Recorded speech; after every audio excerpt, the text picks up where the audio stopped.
Welcome to this week's Oil and Gas Investor Headlines for the week ending in January 8th. I'm Heather Rosenbaum.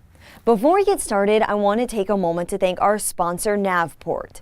For more information on their upstream data solutions, visit navport.com.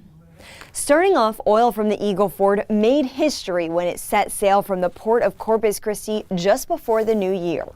This is believed to be the first export since lifting of the 40-year ban.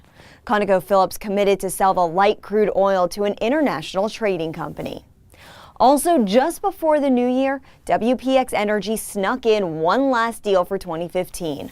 The company said it signed an agreement to sell its San Juan Basin gathering system for over $300 million to a portfolio company of ISQ Global Infrastructure Fund. The agreement pushed WPX well across the finish line in its efforts to divest assets following its $2.75 billion purchase of RKI Exploration and Production's Permian Holdings in August. Turning to the 2016 A&D outlook, if a majority of CFOs are right, we can expect to see M&A activity rise this year.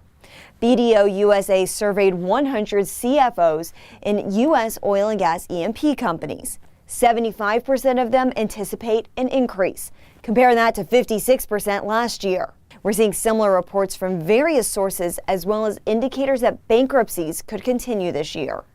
KeyBank's Keith Buchanan said liquidity could be a challenge. If the capital markets are not there and companies have no way to fix their problems, then maybe a bankruptcy or a court restructuring is the right thing to do to eliminate the debt, right-size the company's balance sheet so that they can operate going forward. Swift Energy was one of those companies, announcing this week it's filing for Chapter 11.